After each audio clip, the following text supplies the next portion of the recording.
نحمدہ ونصلی علی رسولہ الکریم اما بعد فاعوذ باللہ من الشیطان الرجیم بسم اللہ الرحمن الرحیم رب اشرح لی صدری ویسر لی امری واحلل عقدۃ من لسانی یفقہوا قولی۔ السلام علیکم ورحمۃ اللہ وبرکاتہ۔ صراط مستقیم میں آپ سب کو خوش آمدید۔ پچھلے سبق میں حضرت ابراہیم علیہ السلام کی دعاؤں کا سلسلہ جاری ہے، جب حضرت ابراہیم علیہ السلام اللہ تعالیٰ سے دعا فرماتے ہیں کہ اے میرے پروردگار، اس شہر مکہ کو پرامن بنا دے اور مجھے بھی اور میری اولاد کو بھی اس بات سے بچائے رکھنا کہ ہم بتوں کی پوجا کریں۔ پروردگار، ان معبودوں نے تو بہت سے لوگوں کو گمراہ کر دیا ہے، لہٰذا جس نے میری پیروی کی وہ یقیناً میرا ہے، اور جس نے میری نافرمانی کی سو تو معاف کرنے والا اور رحم فرمانے والا ہے۔ پھر حضرت ابراہیم علیہ السلام مزید یہ دعا کرتے ہیں کہ اے میرے پروردگار، میں نے اپنی اولاد کے ایک حصے کو تیرے قابل احترام گھر کے پاس ایک میدان میں لا بسایا ہے جہاں کوئی کشتی نہیں ہے، تاکہ وہ نماز قائم کریں۔ پروردگار، بعض لوگوں کے دلوں کو ان کی طرف مائل کر دے اور انہیں کھانے کو پھل مہیا فرما، توقع ہے کہ یہ شکر گزار رہیں گے۔ پروردگار، ہم جو کچھ چھپاتے ہیں یا ظاہر کرتے ہیں تو سب کچھ جانتا ہے، زمین اور آسمان میں کوئی ایسی چیز نہیں جو اللہ سے چھپی ہو، اور اس اللہ کا شکر ہے جس نے مجھے بڑھاپے میں اسماعیل اور اسحاق عطا کیے۔ بلا شبہ میرے پروردگار دعا سنتا ہے۔ حضرت ابراہیم علیہ السلام مزید دعا فرماتے ہیں کہ پروردگار، مجھے اور میری اولاد کو بھی نماز قائم رکھنے والا بنا۔ پروردگار، میری یہ دعا قبول فرما۔ ہمارا آج کا سبق آیت نمبر 41 سے لے کر آیت نمبر 45 تک ہے، تو آج کا سبق شروع کرتے ہیں۔ بسم اللہ الرحمن الرحیم۔ حضرت ابراہیم علیہ السلام ہی کی دعا کنٹینیو ہے۔ ربنا اغفر لی ولوالدی وللمؤمنین یوم یقوم الحساب۔ پروردگار، مجھے، میرے والدین اور جملہ مومنوں کو اس دن معاف فرمانا جب حساب لیا جائے گا۔ سیدنا ابراہیم علیہ السلام اپنے والدین کے حق میں معافی کی دعا مانگ رہے ہیں، تاہم یہ دعا اس قدر جامع ہے جو ہر مسلمان کو اپنے والدین کے حق میں مانگتے رہنا چاہیے، اور اسی اہمیت کے پیش نظر ہر نماز میں ہم یہ دعا مانگتے ہیں اپنے پروردگار سے۔ اللہ تعالیٰ ہماری دعاؤں کو یہاں پر حضرت ابراہیم علیہ السلام اپنے مشرک والدین کے لیے دعا مانگ رہے ہیں، دعائے مغفرت اللہ تعالیٰ سے مانگ رہے ہیں، اس بنا پر جو کہ انہوں نے اپنے باپ سے وعدہ لیا تھا جب آپ اپنے گھر سے رخصت ہو رہے تھے۔ اپنے باپ سے آپ نے کیا تھا وہ وعدہ جو کہ ہم نے سورہ التوبہ کی آیت نمبر 114 میں پڑھ لیا ہے کہ میں آپ کے لیے اللہ کے حضور دعا کروں گا۔ اس کے بعد ہے آیت نمبر 42، وَلَا تَحْسَبَنَّ اللَّهَ غَافِلًا عَمَّا يَعْمَلُ الظَّالِمُونَ إِنَّمَا يُؤَخِّرُهُمْ لِيَوْمٍ تَشْخَصُ فِيهِ الْأَبْصَارُ۔ مومنو، یہ کبھی خیال نہ کرنا کہ ظالم جو کچھ کر رہے ہیں اللہ ان سے بے خبر ہے، وہ تو انہیں اس دن کے لیے مہلت دے رہا ہے جس دن نگاہیں پھٹی کی پھٹی رہ جائیں گی۔ قیامت کا ایک ہولناک منظر اللہ تعالیٰ یہاں پہ بیان کر رہے ہیں۔ اللہ تعالیٰ فرمانے کہ کچھ ظالم لوگ ایسے ہوتے ہیں کہ جن کو اللہ دنیا میں بھی سزا دے دیتا ہے، اور آخرت میں تو بہرحال انہیں یقیناً سزا ملے گی، اور کچھ ایسے لوگ ہوتے ہیں جنہیں دنیا میں پوری زندگی میں سزا نہیں ملتی، ان کی رسی اللہ تعالیٰ دراز کیے رکھتا ہے۔ اس کا مطلب یہ نہیں ہوتا کہ اللہ ان کی کرتوتوں سے بے خبر ہے، بلکہ مجرموں کو دنیاوی اور اخروی سزا دینے کے لیے اللہ تعالیٰ قادر ہے۔ اب جن مجرموں کو دنیا میں سزا نہیں ملتی تو ان کی سزا کو روز آخرت تک مؤخر کر دیا جاتا ہے۔ اس دن کی ہولناکی اور دہشت کا یہ حال ہوگا کہ مجرم اپنی پلکیں بھی نہ چپک سکیں گے اور ان کی آنکھیں مسلسل یہ منظر دیکھتی ہی ہوں گی۔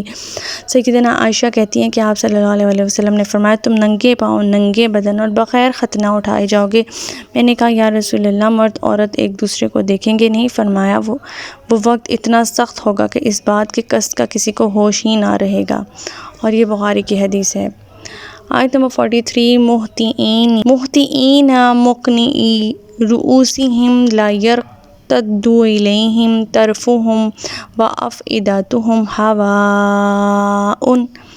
وہ یوں اپنے سر اٹھائے اور سامنے نظریں جمائے دوڑے جا رہے ہوں گے کہ ان کی نگاہیں ان کی اپنی طرف بھی نہ مڑ سکیں گی، اور دل گھبراہٹ کی وجہ سے اڑے جا رہے ہوں گے۔ اللہ پاک ہمیں معاف فرمائے، قیامت کی ہولناکیوں سے بچائے۔